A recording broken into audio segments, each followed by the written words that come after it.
Super योद्धा episode 3313 देव हथियार अंदर भेज दिए गए। लहसा चुनौती अब और भी ज्यादा रोमांचक होती जा रही थी। सबसे काबिल और ताकतवर योद्धाओं को छोड़कर बाकी सभी देव अपनी सारी ताकत लगाकर लड़ रहे थे। इसके अलावा जहरीले कीड़ों के बाहर आने की रफ्तार बढ़ने की वजह से वो कीड़े अब और भी बड़ा खतरा बन गए थे। देवों के मारे जाने की गिनती तेजी से बढ़ने लगी थी। मुकाबले को देख रहे एक ब्रीहड़ देव ने अपनी आंखें छोटी करते हुए कहा, तकरीबन 1600 लोग बाहर हो चुके हैं, अब सिर्फ 300 के आसपास ही बचे हैं। हम इस खेल के आखिरी पड़ाव के बहुत करीब पहुंच चुके हैं। वहीं इस दौरान लहसा महल के सबसे ऊंचे मकाम पर बैठे महाराजा के चेहरे पर एक हल्की सी मुस्कान आ गई। इस मुस्कुराहट के साथ ही उन्होंने अपनी भारी आवाज में कहा, इस चुनौती में हिस्सा लेने वाले ज्यादातर लोग बाहर हो चुके हैं और अब लगभग 300 लोग ही इस खेल में बचे हैं। मुझे लगता है कि अब देव हथियारों को अंदर भेजने का वक्त आ गया है। दूर बैठी बाकी ताकतवर हस्तियों ने एक दूसरे की तरफ देखकर हामी भरते हुए कहा, देव हथियारों को अंदर भेजने से इस खूनी खेल की रफ्तार और भी ज्यादा बढ़ जाएगी। इतने में महाराजा ने अपना हाथ हवा में लहराया और उनके इशारे पर 30 खूनी लाल रोशनी की किरणें तूफानी रफ्तार से सीधे उस दूर पहाड़ी इलाके की तरफ उड़ चलीं। उस खौफनाक पहाड़ी इलाके में अभी भी 325 देव लड़ रहे थे।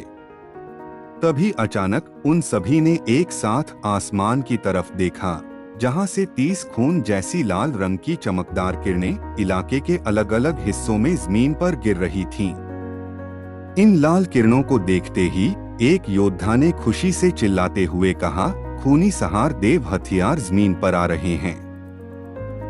तभी एक और देव ने दांत पीसते हुए अपनी रफ्तार बढ़ाई और कहा, जल्दी करो, ये हमारा आखिरी मौका है। हमें कैसे भी करके एक हथियार हासिल करना ही होगा। अगले ही पल हर एक योद्धा पागलों की तरह अपनी सबसे नजदीकी रोशनी की तरफ भागने लगा। यहाँ तक कि वो 7 देव जिनके पास देव अंश था, वो भी इन हथियारों को पाने के लिए अपनी पूरी जान लगा रहे थे। ये नजारा देखकर ध्रुव ने भी बिना कोई पल गवाए तुरंत आयाम का इस्तेमाल किया और वो भी अपने सबसे नजदीकी हथियार की तरफ तेजी से निकल पड़ा। देखा जाए तो ये लहसा चुनौती 2 अलग अलग हिस्सों में बंटी हुई थी। पहला हिस्सा वो था जब तक देव हथियार जमीन पर नहीं आए थे, जिसे शुरुआती दौर कहा जाता था, और दूसरा हिस्सा इन हथियारों के जमीन पर आते ही शुरू हो जाता था, जिसे आखिरी और सबसे खतरनाक दौर माना जाता था। लहसा महल में बैठे बुजुर्ग रेतार्थ ने आसमान की तरफ देखते हुए एक गहरी आह भरी और कहा, वो 30 खूनी सहार देव हथियार ठीक उसी जगह गिरे हैं जहां सबसे कम रैंक वाले योद्धा मौजूद हैं। गुरुदेव सच में इन कमजोर योद्धाओं को भी इस चुनौती में टिके रहने का एक आखिरी मौका देना चाहते हैं। उनकी ये बात सुनकर बगल में बैठे रोंगा ने हंसते हुए उनकी टांग खींची और कहा, इसमें मौका देने वाली क्या बात है? क्या वो सिर्फ इस चुनौती को और ज्यादा मजेदार नहीं बनाना चाहते, ताकि कोई भी ये अंदाजा न लगा सके कि आखिर में कौन जीतेगा? भाई रेतार्थ, मैं अच्छे से देख सकता हूँ कि आप महाराजा की हर छोटी बड़ी बात की तारीफों के पुल बांध रहे हो, लेकिन इसका मतलब ये तो नहीं कि वो आपको वापस अपनी शरण में ले लेंगे।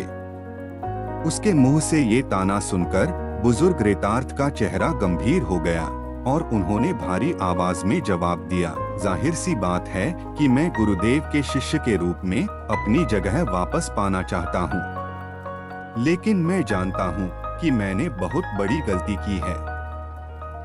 मैं तो इसी बात से खुश और शुक्रगुजार हूँ कि गुरुदेव ने मेरी जान बख्श दी। और रही बात तारीफ करने की, तो मैं कोई मक्खन नहीं लगा रहा हूँ। गुरुदेव की ताकत को देखते हुए उन्हें इन देवों को आखिरी मौका देने की कोई जरूरत नहीं थी। फिर भी उन्होंने ये साहिरी दावत सिर्फ इसलिए रची ताकि इन नौसिखियों को भी आसमान छूने का मौका मिल सके। यहाँ तक कि उन्हें साहिरी फूल चखने का भी मौका दिया जा रहा है। अगर ये उनका बड़पन नहीं है तो और क्या है? बात को बिगड़ता देख बाकी बुजुर्गों ने बात को टालते हुए कहा, ठीक है भाई, इतना गंभीर होने की कोई बात नहीं है। तब एक और बुजुर्ग ने सिर हिलाते हुए कहा, अब इस बारे में और कोई बात नहीं करेगा। इसके बाद चाणिका और बाकी लोगों ने चुपचाप अपना मुंह बंद ही रखा। वो अच्छे से जानते थे कि बुजुर्ग रेतार्थ महाराजा के खिलाफ एक लफ्ज भी नहीं सुन सकते थे। वो हमेशा से महाराजा के पास वापस लौटने का रास्ता तलाश रहे थे। लेकिन एक बार बेदखल किए जाने के बाद क्या उनकी सजा का फैसला इतनी आसानी से बदला जा सकता था? बिल्कुल नहीं। वहीं दूसरी ओर चुनौती देख रहे मध्य लोक के देव बहुत घबराए हुए थे। तभी उनमें से एक ने परेशानी भरे लहजे में कहा, वो खूनी सहार देव हथियार ध्रुव से बहुत दूर गिरा है। मुझे नहीं लगता कि वो उसे हासिल कर पाएगा। उसकी परेशानी को देखकर कायलान ने उसे समझाते हुए कहा, अब तक की सारी लहसा चुनौतियों में ये खूनी सहार देव हथियार हमेशा सबसे कमजोर योद्धाओं के पास ही गिरते हैं। और सबसे बड़ी बात, इन हथियारों को खुद महाराजा ने अपनी शक्तियों से तराशा है, इसलिए इनकी ताकत का कोई अंदाजा भी नहीं लगा सकता।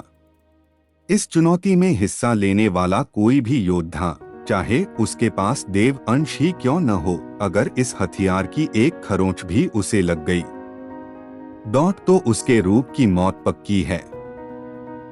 और कायलान की बात से इत्तेफाक रखते हुए एक देव ने कहा, बिल्कुल, ये देव हथियार किसी भी योद्धा की ताकत को एक अलग ही मुकाम पर पहुंचा सकते हैं। उधर जंग के मैदान में ध्रुव उस खूनी सहार देव हथियार को पाने के लिए अपनी पूरी रफ्तार से भाग रहा था।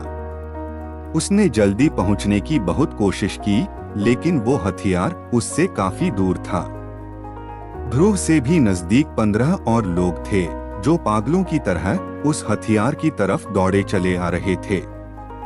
देखते ही देखते वो सब एक विशाल पहाड़ के पास पहुंच गए, लेकिन तब तक बहुत देर हो चुकी थी। ध्रुव फटी आंखों से बस देखता रह गया जब काले कवच वाले एक आदमी ने पहाड़ के बीचों बीच रखे उस लाल रंग के गोल पत्थर को अपने हाथों में दबोच लिया।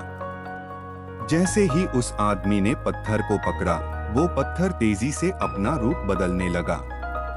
कुछ ही पलों में वो एक लंबी और खौफनाक लाल रंग की तलवार में बदल गया। उस लाल तलवार को अपने हाथ में पाकर वो काले कवच वाला आदमी खुशी से पागल हो गया और जोर जोर से हंसते हुए बोला, हा हा हा, मुझे मिल गया। माना कि इस वक्त मेरा रैंक 500 से भी नीचे है, लेकिन इस देव हथियार के साथ मैं पक्का टॉप 100 में अपनी जगह बना लूंगा। अपनी जीत की खुशी मनाते हुए उस आदमी ने अपने आसपास देखा और तब उसने पाया कि 5 और देव उसकी तरफ आ रहे थे, लेकिन उसे हथियार पकड़े देख उन्होंने अपनी रफ्तार धीमी कर दी। इतने में उनमें से एक ने मुंह बनाते हुए कहा, बधाई हो दोस्त।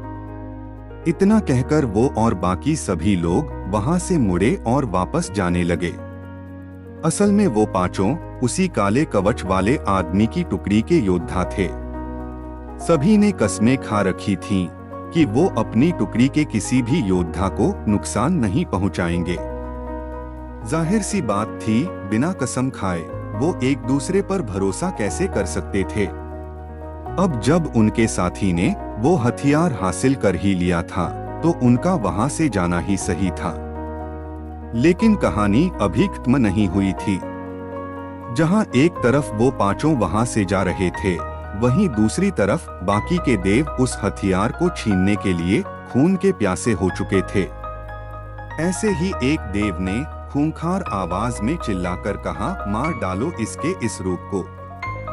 और इस बीच बहुत से लोग उसके चारों तरफ घेरा बना रहे थे ताकि वो भी बचकर वहां से भाग ना पाए। वहीं अपनी तरफ मौत को आते देख काले कवच वाले आदमी के चेहरे पर एक शातिर मुस्कान आ गई। अगले ही पल उसने ताना मारते हुए कहा, अगर तुम्हें मौत से डर नहीं लगता तो आ जाओ कमबख्तो। एक एक को मैंने नानी ना याद दिला दी तो थू है मुझ पर। ये कहते ही उसने एक कदम बढ़ाया और पलक झपकते ही वो वहां से गायब हो गया। वो सीधा उस विशाल पहाड़ की हद को पार कर गया था। फिर अगले ही पल वो एक जहरीले कीड़े के ठीक बगल में जाकर खड़ा हो गया। उसकी लाल तलवार ने हवा में सिर्फ एक चमक बिखेरी और उस बैंगनी कीड़े का सख्त कवच बिना किसी रुकावट के मक्खन की तरह कट गया। उस कीड़े के शरीर में एक गहरा घाव बन चुका था। वो काले कवच वाला आदमी पीछे हटा और आसमान में तड़पते हुए उस कीड़े को जमीन पर गिरते हुए देखने लगा। सिर्फ एक ही वार काफी था उस खूंखार बैंगनी कीड़े की जान लेने के लिए। इस खौफनाक नजारे के बाद किसी में भी इतनी हिम्मत नहीं बची थी कि वो खूनी सहार देव हथियार पकड़े हुए उस आदमी से सीधे टक्कर ले सके। अगर किसी का शरीर उस हथियार से जरा सा भी टकरा जाता तो उसकी मौत उसी पल पक्की थी। इस तबाही को देखकर ध्रुव ने आंखों में चमक और यकीन के साथ खुद से कहा, मुझे कैसे भी करके उस देव हथियार को हासिल करना ही होगा। ऐसा कहते ही वो तेजी से उस तरफ बढ़ने लगा। वो अच्छे से समझ चुका था कि वो हथियार कितना जानलेवा था।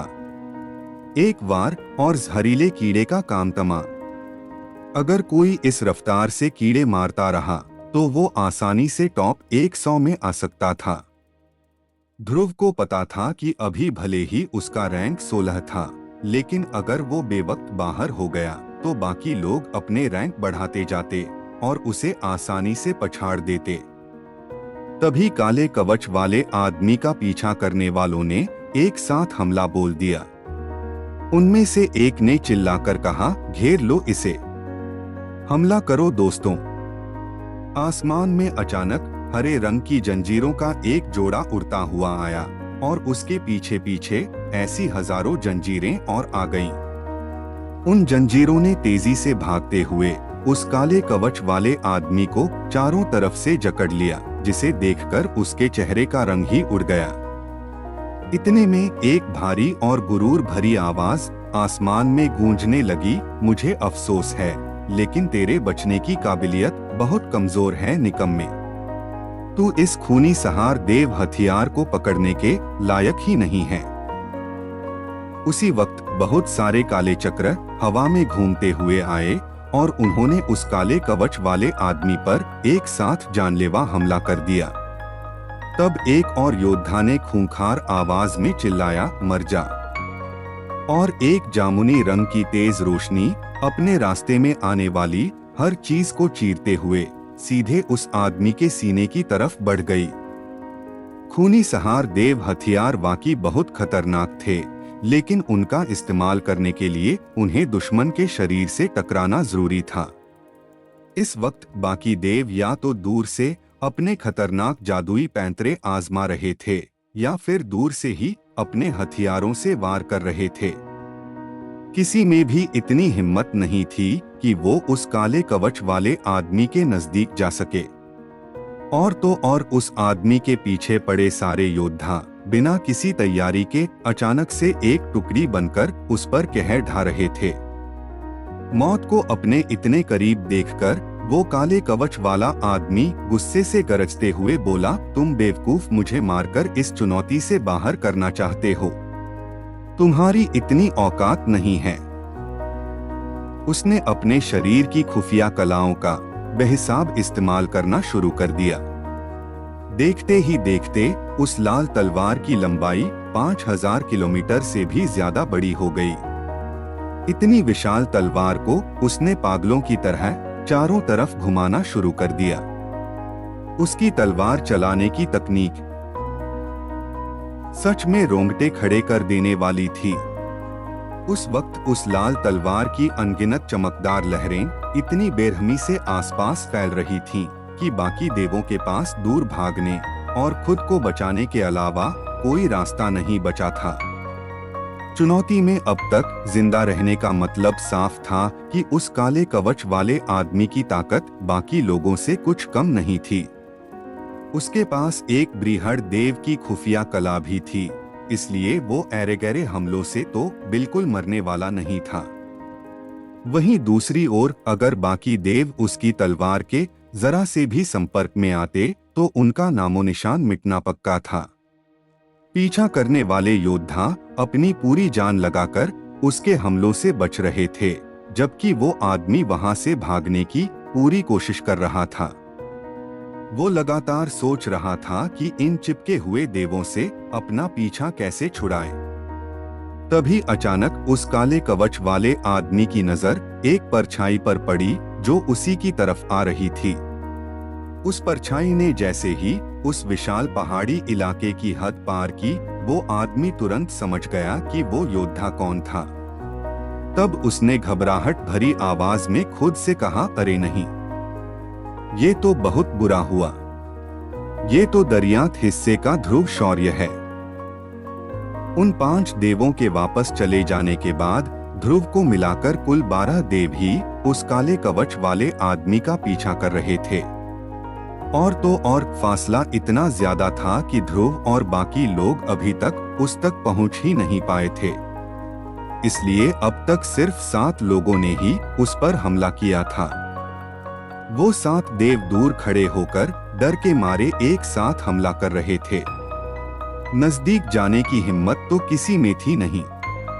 तभी उस काले कवच वाले आदमी ने मजबूरी और खींच में अपनी मुट्ठी कसते हुए कहा, मामला हाथ से निकलता जा रहा है। वो अब अपनी खून पसीने की पूरी ताकत लगाकर वहां से भाग रहा था। उसकी नजर में ध्रुव अकेला ही उन 7 देवों से ज्यादा बड़ा खतरा था। इस बीच काले कवच वाले आदमी ने भागने के लिए एड़ी चोटी का जोर लगा दिया, लेकिन वो 7 देव उसे किसी भी कीमत पर भागने नहीं दे रहे थे। इस दौरान ध्रुव आखिरकार उस विशाल पहाड़ी इलाके में पहुंच ही गया जहां वो आदमी फंसा हुआ था। और अगले ही पल नीले रंग के तारों वाले कपड़े पहने 3 ध्रुव उस काले कवच वाले आदमी के ठीक बगल में दिखाई देने लगे। हवा में तलवारों की चमक और भालों के साए कहर बरपाने लगे। असली अवतार से बिल्कुल अलग ध्रुव के आयामी अंश घायल होने के बाद फिर से जुड़ जाते थे, जिससे वो बिना किसी डर के अपनी पूरी ताकत से लड़ सकता था। खुद को बचाने की परवाह किए बिना वो आयामी अंश पागलों की तरह हमला कर रहे थे। कुछ ही पलों में उन्होंने उस काले कवच वाले आदमी को पूरी तरह से दबा दिया।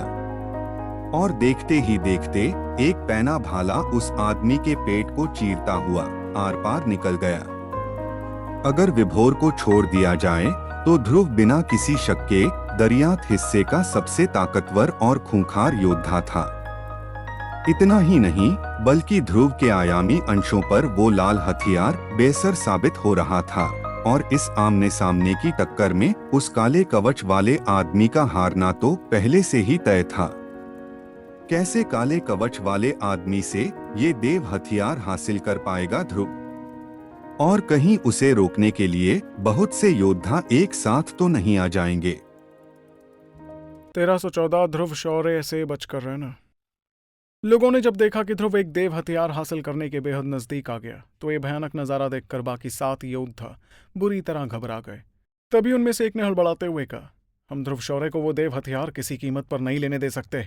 उन्हें पूरा यकीन था कि वो उस काले कवच वाले आदमी को तो रोक लेंगे, लेकिन अब उनका सामना ध्रुव से था, जो एक अलग ही आफत था। अगर ध्रुव के हाथ वो देव हथियार लग गया तो वो उस काले कवच वाले आदमी से 1000 गुना ज्यादा खतरनाक बन जाता।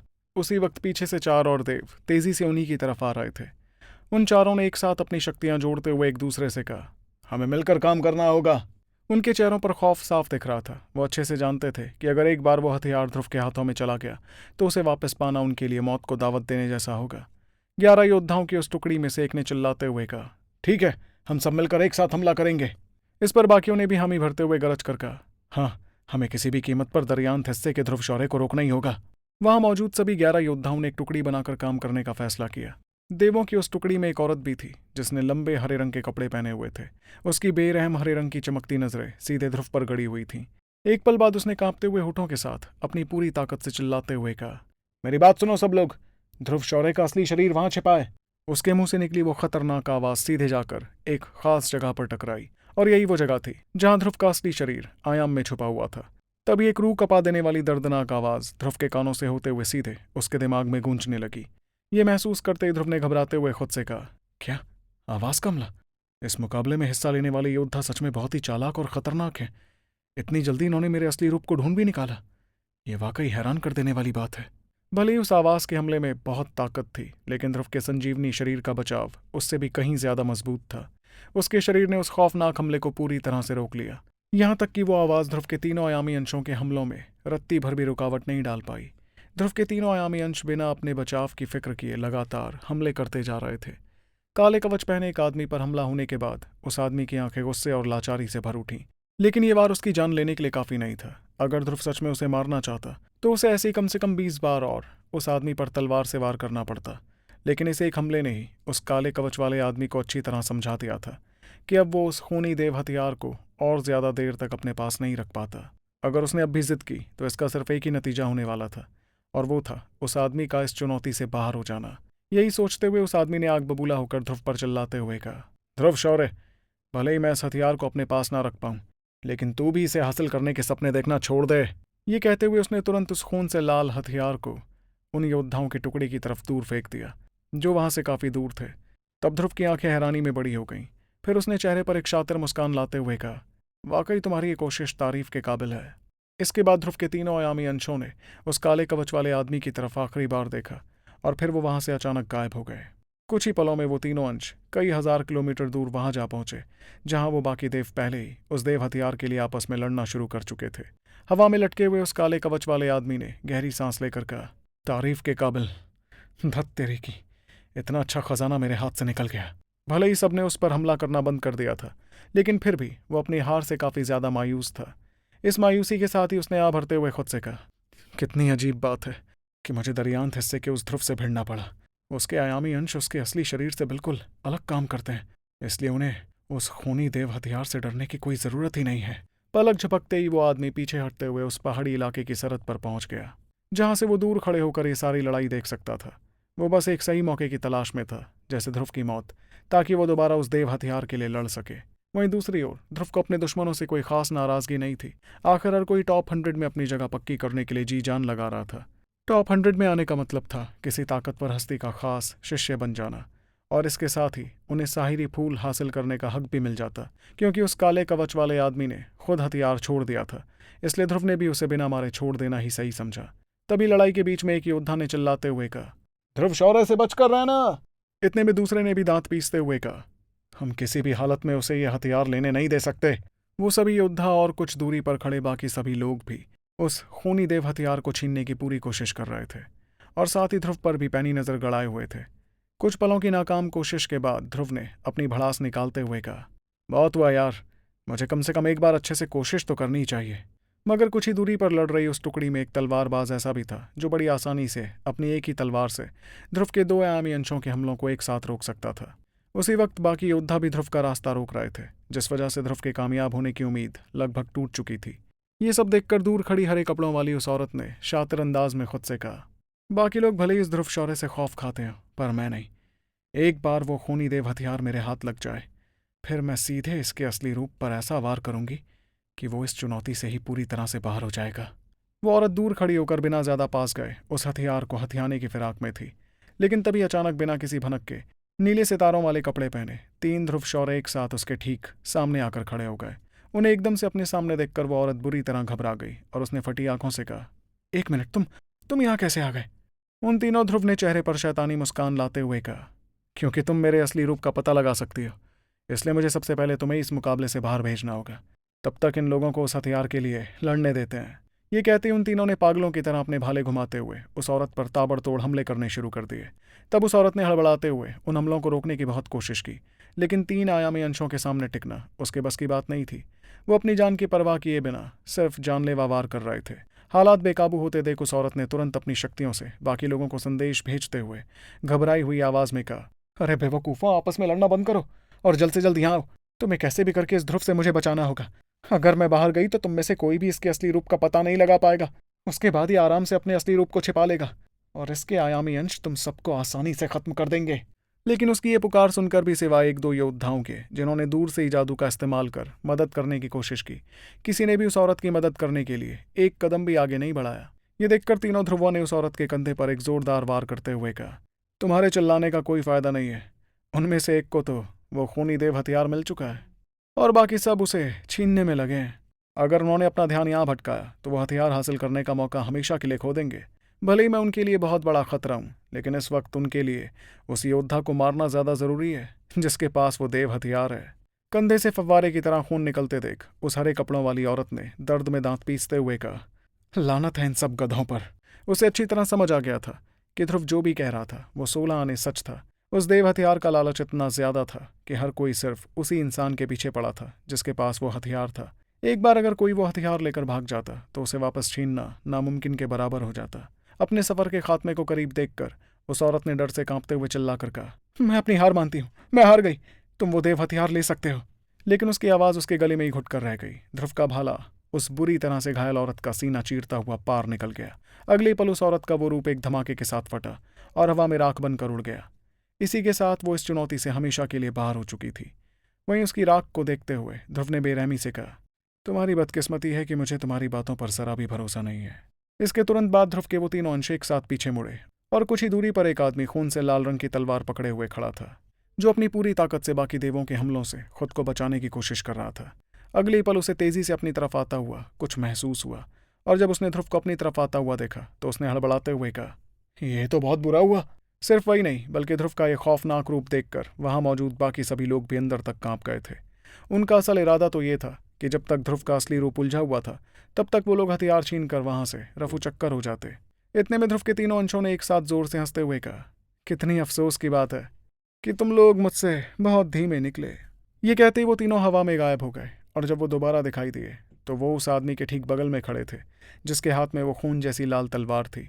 फिर उन 3 अंशों ने अपनी तरफ आते हर एक हथियार को नजरअंदाज कर दिया और उनका पूरा ध्यान सिर्फ उस आदमी पर था जिसके पास वो देव हथियार था। अब जबकि वो हरे कपड़ों वाली औरत चुनौती से बाहर हो चुकी थी तो योद्धाओं की टुकड़ी में ऐसा कोई भी नहीं बचा था जो ध्रुव के असली शरीर का पता लगा सके। अपनी सुरक्षा पूरी तरह पक्की करने के बाद ध्रुव ने अपना सारा जोर लगा दिया और अपना पूरा ध्यान सिर्फ उस देव हथियार पर लगा दिया। इतने में उस आदमी ने पसीने पसीने होते हुए घबराहट में कहा, अरे नहीं, ये तो मेरे पीछे लग गया है। शुरुआत से ही उस हथियार को अपने पास रखना उसके लिए बहुत बड़ी मुसीबत बन चुका था और अब जब 3 ध्रुव उस पर एक साथ हमला कर रहे थे तो उसका शरीर जख्मों से छलनी होने लगा था। अपनी हालत बद से बदतर होते देख उस आदमी ने हाँफते हुए चिल्ला कर कहा, मुझे नहीं चाहिए ये मुसीबत, तुम सब खुद जाकर इसे ले लो। ये कहते उसने तुरंत वो खून जैसी लाल तलवार बहुत दूर हवा में उछाल दी और पलक झपकते ही ध्रुव के तीनों अंश हरकत में आ गए। उनमें से 2 ने बाकी योद्धाओं का रास्ता रोक लिया जबकि तीसरे ने छलांग लगाकर उस तलवार को लपकने की कोशिश की। इससे पहले जिस काले कवच वाले आदमी के पास वो हथियार था उसे आसपास की शक्तियों की अच्छी खासी समझ थी, जिस वजह से उसने तलवार को इतने टेढ़े तरीके से फेंका था कि उसका रास्ता समझ पाना लगभग नामुमकिन था। लेकिन अभी जिस आदमी ने वो तलवार फेंकी थी उसका तरीका निहायत बेवकूफ़ी भरा था। ध्रुव ने बड़ी आसानी से उस तलवार के गिरने की दिशा का अंदाजा लगा लिया था। एक पल बाद उस तलवार को अपने हाथ में दबोचते ही ध्रुव के चेहरे पर एक बड़ी सी मुस्कुराहट दिखने लगी। वो उस हथियार के अंदर बसी उस खौफनाक ताकत को अपनी नसों में महसूस कर सकता था। आखिर एक ऐसा देव हथियार था जिसे खुद महाराजा ने तैयार किया था। भले ही दिखने में थोड़ा अजीब था लेकिन फिर भी इतना ताकतवर था कि इसकी एक छोटी सी खरोच भी किसी पहले पड़ाव के बृहद देव को मौत की नींद सुला सकती थी। जैसे ही वो तलवार ध्रुव के हाथों में आई उसने पल भर में अपना रूप बदला और वो एक खून से सने भाले में बदल गई। वहां का नजारा किसी के भी रोंगटे खड़े कर देने वाला था। तीनों ध्रुव अपने हाथों में खून से सने भाले लिए जोर जोर से हंस रहे थे। सीधी सी बात थी कि ध्रुव ने चालाकी से उस तलवार का रूप ही बदल दिया था। ऐसे में बाकी बचे सभी योद्धा अब ये पता लगाने में पूरी तरह नाकाम थे कि असली खूनी देव हथियार किस ध्रुव के हाथ में था। ध्रुव ने भले ही ये किसी से जाहिर ना किया हो लेकिन अपने काबिल देव तारे की मदद से वो किसी भी हथियार का नकली रूप तैयार कर सकता था। उसके बाद चारों तरफ अपनी कातिलाना नजरें घुमाते हुए तीनों ध्रुवों ने गरजते हुए कहा, जो भी मेरे रास्ते में आएगा उसे इस चुनौती से बाहर होना पड़ेगा। अब फैसला तुम लोगों पर है कि तुम किसी और देव हथियार पर अपनी किस्मत आजमाना चाहते हो या फिर तुम मेरे देव हथियार को हासिल करने की कोशिश में इस चुनौती से ही बाहर हो जाना चाहते हो। उसकी ये खौफनाक धमकी सुनकर सभी योद्धाओं ने घबराहट में एक दूसरे की तरफ देखा और फिर बिना एक भी पल बर्बाद किए सभी ने वहां से अपनी जान बचाकर भागने का फैसला किया। वहीं कुछ दूरी पर खड़ा वो काले कवच वाला आदमी जो एक मौके की तलाश में था, उसने भी ध्रुव के हाथों में वो हथियार देखकर अपना सिर मायूसी में हिलाया और आं भरते हुए कहा, ऐसे योद्धा के सामने कोई क्या ही करे। फिर बिना कोई वक्त ज़ाय किए उसने भी दूसरी जगहों की ओर अपना रुख किया। सभी के वहां से जाते ही ध्रुव ने चैन की सांस ली और अपना सिर हिलाते हुए कहा, चलो अच्छा है, ये मुश्किल तो टल गई। तो क्या इस देव हथियार की मदद से सबसे ऊंचे रैंक पर पहुंच पाएगा ध्रुव, और क्या एक बार फिर विभोर से होगा उसका आमना सामना? जानने के लिए सुनते रहिए सुपर योद्धा, सिर्फ आपके अपने पॉकेट एफएम।